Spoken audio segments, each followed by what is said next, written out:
For more interesting updates, please subscribe Manavaradhi YouTube channel. తలనొప్పి అనేది చాలా కామన్గా మనం చూస్తుంటాము. చాలా తరచుగా వస్తున్న ప్రాబ్లం ఇది. బేసికల్గా ఏజ్తో సంబంధం లేకుండా పిల్లలు తీసుకోండి, పెద్దోళ్ళు తీసుకోండి, ముసలి అందరిలో తలనొప్పి వస్తుంది.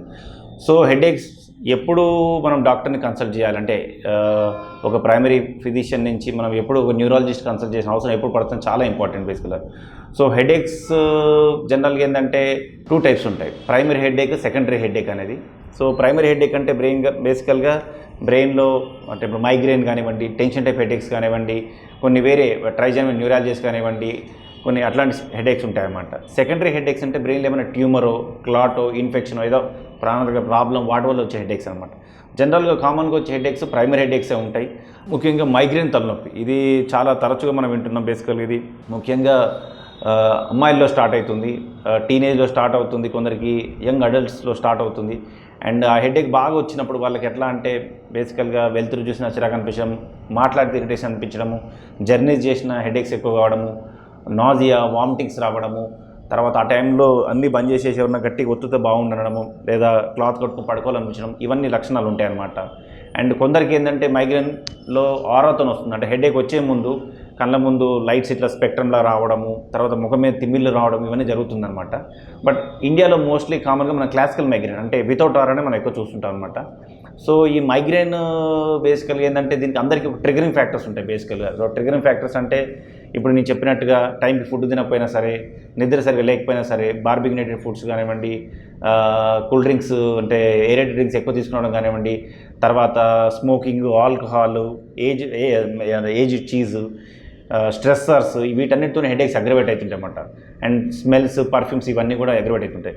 సో చాలా వరకు ఏంటంటే ఇవన్నీ హెడేక్స్ నార్మల్ అని చెప్పి టాబ్లెట్స్ వేసుకోవడం, ఊరికే పెయిన్ కిల్లర్స్ వేసుకోవడం చేస్తుంటారు, తగ్గిపోతూ వస్తుంది.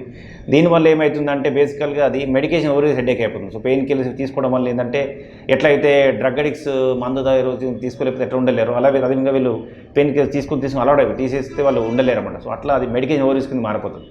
So first of all migraine అనేది మనం ఏంటంటే బేసికల్గా డయాగ్నోస్ చేయడం చాలా ఇంపార్టెంట్. సో దాంట్లో మైగ్రేన్ మార్బిడిటీ చాలా ఉంటుంది. బేసికల్గా చాలామంది సఫర్ అవుతుంటారు వితౌట్ నోయింగ్ ప్రాపర్లీ ఏం చేయాలి, దానికి ఎట్లా చర్యలు తీసుకోవాలి. సో మైగ్రేన్ బేసికల్గా 2 టైప్స్ ఉంటుంది. దాంట్లో episodic migraine, chronic migraine. Episodic అంటే ఎప్పుడో ఒకసారి రావడం, అంటే మంత్లీ వన్స్ కానీ ట్వైస్ మంత్గా ఎప్పుడైనా రావడం కానీ, 2 నెలలకు ఒకసారి రావడం కానీ అట్లా అవుతుంది. క్రానిక్ అంటే more than 15 days per month for more than 3 months minimum ఉంటుంది క్రైటీరియా, లేదా 7 to 8 headache attacks per month రావడం, దానివల్ల వాళ్ళ వర్క్ ఎఫెక్ట్ కావడము, దానివల్ల డైలీ యాక్టివిటీస్ ఎఫెక్ట్ కావడం అనేది క్రానిక్ మైగ్రేన్ జరుగుతుంది. సో క్రానిక్ మైగ్రేన్ ఒకసారి డయాగ్నోస్ చేసినాక పేషెంట్ మనము కౌన్సిలింగ్ చాలా ఇంపార్టెంట్. సో దీంట్లో 3 ఉంటాయి అన్నమాట. అప్పుడు medications, preventive medications, migraine prophylactic medications అంటాము.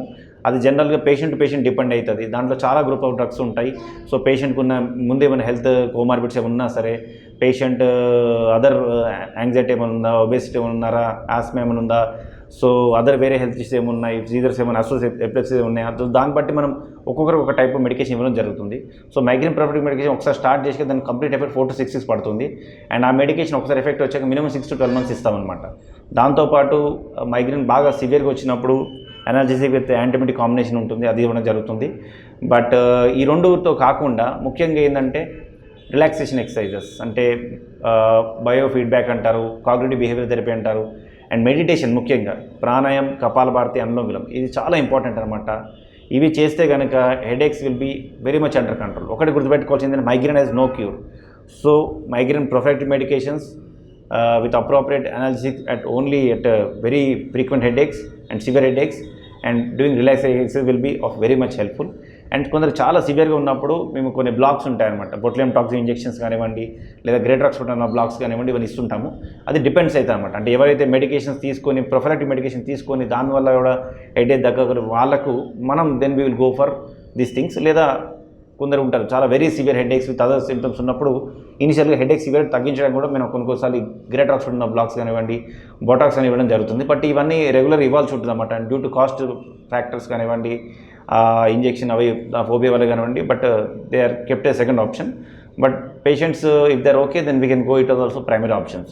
బట్ బెస్ట్ ఏంటంటే ఫస్ట్ మైగ్రేన్కి మాత్రం ప్రివెంటివ్ మెడికేషన్స్, అండ్ మన relaxing exercise and taking care of the triggers is very much helpful.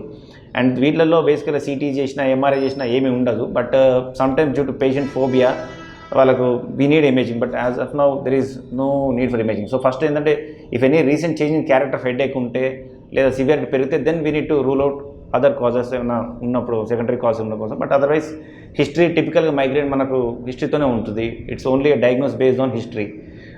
And we need to examine, అంటే ఎగ్జామిన్ చేసినప్పుడు ఏదైనా వేరే కాజ్ ఏమైనా లేదా మనం కొన్ని ఫండస్ కానివ్వండి, కొన్ని వాళ్ళు చెప్పే సిమ్టమ్స్ వాటిలో మనకు తెలిసిపోతుంది. If needed will go for imaging, but otherwise migraine is a clinical diagnosis. So taking care of this will help very much in migraine. So ఇంకా అదర్ హెడేక్స్ వచ్చేసరికి secondary హెడేక్స్లో baying tumour, clot infection, వాటిలో వచ్చే headaches అవి new onset headache రావడమే, సివియర్గా రావడము, sleep disturb చెప్పే headaches, vomitings రావడము, దాంతోపాటు ఫిట్స్ లాగా ఇంకా వేరే రావడం, సెకండరీ ప్రాబ్లమ్స్ రావడము, విజన్ ప్రాబ్లమ్స్ రావడము, పొజిషనల్ వేరియేషన్ ఆఫ్ హెడేక్స్, ఇవన్నీ ఉన్నప్పుడు ఏంటంటే సెకండరీ హెడేక్ కింద పోతుంది. అండ్ కొందరికి మెడికేషన్, ఫీమేల్స్ చాలా వరకు ఓసీపీస్ వాడుతుంటారు, కొందరు oral contraceptives, they are also more prone to have, అంటే వాళ్ళకి మామూలు హెడేక్స్ లాగా ఉన్నా కూడా with this background history of this thing and any dehydration is there, లేదా కొన్ని మేల్స్ జిమ్కి వెళ్తుంటారు, కొన్ని వాళ్ళు మెడికేషన్ వాడుతుంటారు, స్టిరాయిడ్స్ అవన్నీ యాడ్ చేస్తుంటారు కొన్నిట్లలో. అట్లాంటి వాళ్ళలో హెడేక్స్ న్యూ ఆన్సెట్ ఉన్నప్పుడు మాత్రం డెఫినెట్గా మనం ఇమేజింగ్ చేసి సెకండరీ కాజెస్ రూల్ అవుట్ చేసుకోవాలి. And better visit a near by neurologist and get examine detailly. And medication ఎంత ఇంపార్టెంటో ప్రొఫైలైట్ కూడా అంతే ఇంపార్టెంట్. అండ్ ఎల్డర్లీ పేషెంట్లో అయితే కొన్ని వేరే అదర్ కాల్స్ ఉంటాయి, లైక్ టెంపోరల్ ఆర్టరైటిస్ అంటారు. సో ఎల్డర్లీలో వచ్చే హెడేక్స్ ఏదైనా సరే మనము సెకండరీ కాజ్ ఫస్ట్ రూల్ చేసి important. Primary headaches general young పేషెంట్లో వస్తుంది, బట్ సెకండ్ ఏజ్ 70-60 ఇయర్స్ వచ్చే headaches secondary causes rule out చేసుకోవాలి. Though the symptoms are very mild, అంటే సిమ్టమ్స్ అంత సివియర్ లేనప్పటికీ కూడా మనం secondary causes compulsory rule out చేసుకోవాల్సి ఉంటుంది. సో ట్రీటింగ్ ఎంత ఇంపార్టెంటో diagnosing it correctly is important, and maintain preventive medications is very much important.